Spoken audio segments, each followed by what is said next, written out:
يا اخي يا اخي يا اخي، اقسم بالله كوبايه الشاي اللي بتتشرب بعد ما فرقتك كده تبقى كسبانه، واخد بالك انت ازاي؟ وبتديله غزاله رايقه كده، ها، ومتصدر الدوري كده ومش شايف يا لهوي على المتعه، يا لهوي على المتعه، روقان روقان روقان ماتش. انت بتلاعب اكبر واتقل فريق في قاره افريقيا تما السنه دي والسنه اللي فاتت. بكل هدوء، بكل هدوء الزمالك يفوز على بيراميدز 1-0 مع الرأفة.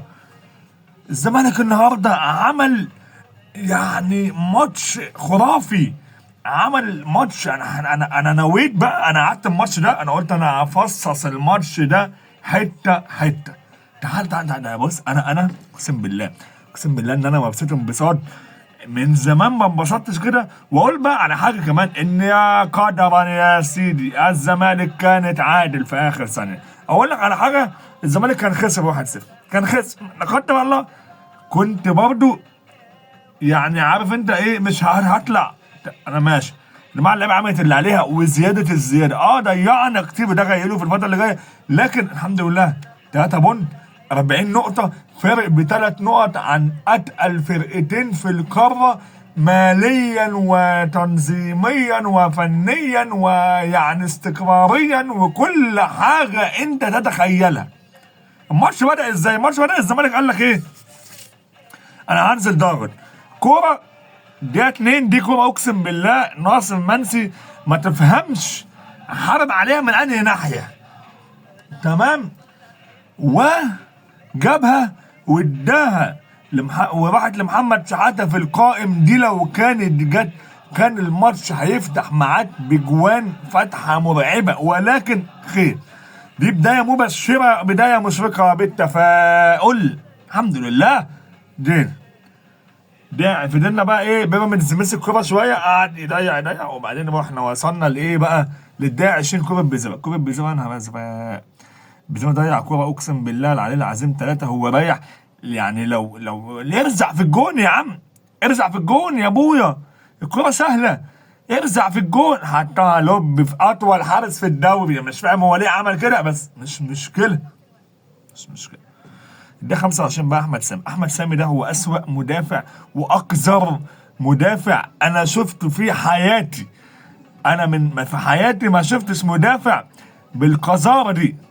الراجل خلي بالك، لولا الانذار اللي هو اخده في الدقيقه 25 ده كان هيكمل بقى، يعني هو الولا خاف يتطرد، فبقى ايه، حريص شويه يفتش، قال لك لا خلاص بقى نزلني اي حد مرعي ده ولا اسمه ايه ينزل يخبط هو في اخوان بيزيما. هو بصراحه مسك اخوان بيزيما عدمونا عافيه الماتش ده. احمد سامي يا جماعه الراجل ده لازم يعيد التفكير مع نفسه. وان كنت انا عرفت معلومه النهارده ان هو اصلا اللي اتطرد من النادي الاهلي، او مش من النادي الاهلي، بسبب ان هو اصاب زميل لي في الملعب في التقسيمه او في التمرينه. فيعني تخيل انت من زمان وانت كده، وجيت بغل ما شاء الله، يعني بقى جسمه يعني جسمه مليان بشكل مرعب. الدقيقه 29 كوره بنزيما تاني نفس كوره تانيه برضه، حطها في الجون يا عم. لا يا جدعان والله العظيم احنا الزمالك ضيع الشوط الاول ده كذا كوره يعني مش طبيعيه. منها بقى كوره في الدقيقه 42، في الدقيقه 42 كان ناصر منسي رايح هو والجون، عمل فيها كل حاجه صح، رايح هو والجون، فتوح فاتح له تك، ما اداش فتوح، رزعها في الجون. ناصر برضه راح بكوره تانيه برضه قطع ورخم وعمل، وفي اخر الماتش لكن غالبا كانت اوف سايد يعني. فالحمد لله محمد اسماعيل هو نجم الشوط الاول بالنسبه لي، عمل شوط اول جامد قوي قوي قوي قوي قوي قوي دفاعيا، وشال كذا كوره، وكان جيد جدا جدا في العاب الهوا النهارده. بصراحه يا محمد اسماعيل شال كذا كوره صعبين ورخمين قوي، اللي هو كوره عارف انت، كوره اللي هي كوره رخمه قوي، واللي بيعمل الزراعه كان برضو على قد ما كوره قليله على قد ما هي كانت خطيره. لكن الزمالك كان اخطر من بيراميدز بكتير في الكور اللي كان بيلعبها. الشوط الاول الزمالك كان كويس، وانا كنت ساعتها في دماغي في الشوط الاول عمال اقول طب ما شيكو بنزا ينزل في المساحات اللي عبد الله السعيد عمال يرمح فيها دي. عبد الله السعيد كان بيرمح في مساحات برضه لوحده، عبد الله السعيد برضه مش هيعرف ان هو يجري زي شيكو بنزا وياخد الكوره. ففوجئت بدايه الشوط الثاني اللي هو نزل شيكو بنزا فعلا مكان محمد ابراهيم. شيكو بنزا هو نجم الشوط الثاني من وجهه نظري، والراجل ده انا كنت وهفضل اقولها، انا اقسم ان لم يكن انا الوحيد اللي مؤمن بشيكو بنزا من ضمن جماهير العالم كلهم.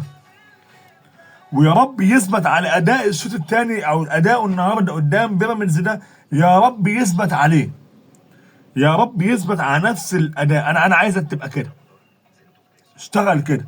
فتروح برضه ضيع شوطه برضه رخمه، ضيع كوره برضه شالها الشناوي. هنا بقى دي لقطه البلانتي وانا عايز اتكلم عليها، لان الحكم ده خلاني يعني كنت يعني قلت كلام ما ينفعش اقوله. ليه؟ يعني البلانتي يا جماعه واضحه، البلانتي يا جماعه واضحه قوي. ناصر منسي اتضرب، يعني الشناوي طلع عليه ضربه، ويعود البلانتي ده في الاساس لناصر منسي، لان لولا ناصر منسي ما كانش الشناوي هيطلع. يعني لولا ان ناصر منسي ضغط على الشناوي ما كانش الشناوي هيغلط الغلطه دي. والشناوي هو طبعا هو اللي لبس يعني لبس البلانتي من الاخر. فبلانتي صحيحه مليون في الميه، انا ما اعرفش هو خد وقت بيراجع في ايه. الدنيا سهله على فكره، وموضوع سهل وبسيط، بس مين يسأل عليه؟ يعني حرام، حرام. الدنيا سهله. انت ليه عملت موضوع واضحه للاعمى يا اخوانا؟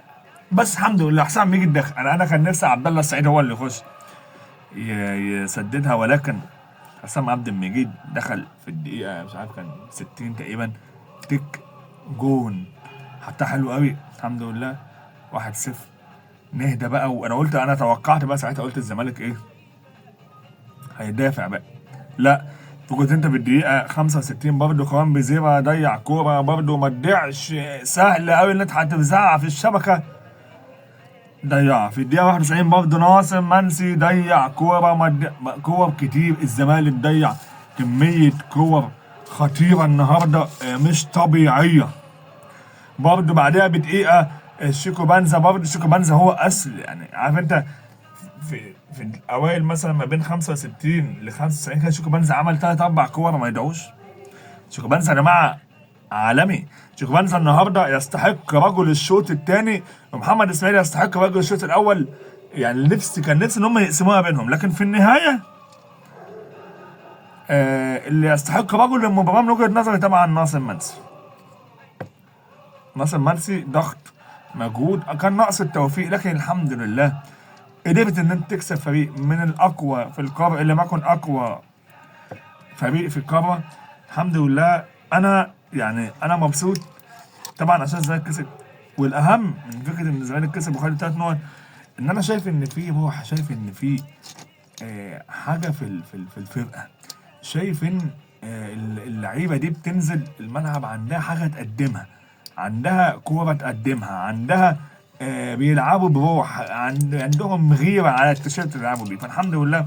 عندي بس تعليق بسيط على كابتن بلال احمد علي. انا عايز افهم، ودي حاجه انا برضه مش لاقي لها مبرر في دماغي. يعني هو ليه احنا بنشغل بالنا بتفاصيل تافهه في حياه اللعيبه؟ يعني يقول لك شيكو بنزا لابس سماعه دي ولا حلق. ايوه يا عم لابس حلق يا عم، يا عم انا مالي يا عم، ان شاء الله يلبس نفسه يا عم، انا مش بيلعب حلو وبيفيدني، انا مالي يا جدعان.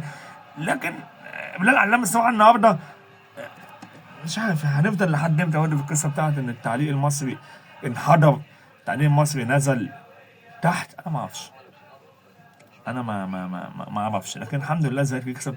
الزمالك قدر ان هو معتمد جمال قدر ان هو يسيب الماتش صح زي ما هو ما عايز.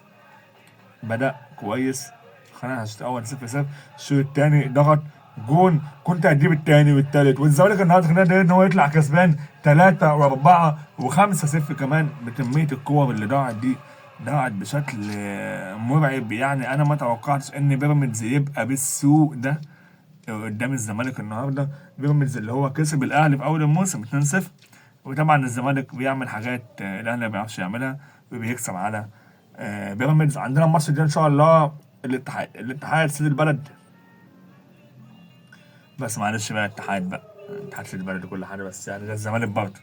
معلش الاتحاد في القلب والزمالك في القلب، بس انا رايح في ماتش الزمالك والاتحاد ناحيه الزمالك في الاخر يعني. ولكن الحمد لله انا مبسوط، انا سعيد، انا حاسس ان في حاجه بتتقدم. اللعيبه دي عامله يعني مجهود كويس.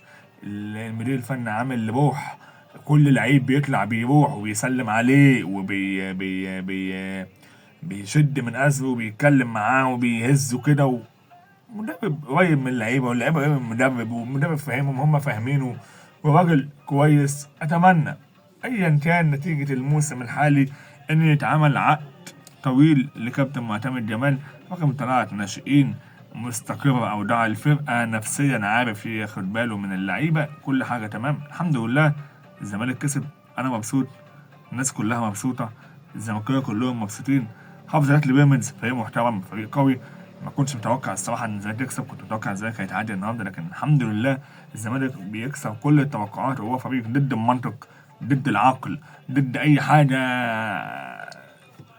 منطقية في الحياة. الحمد لله.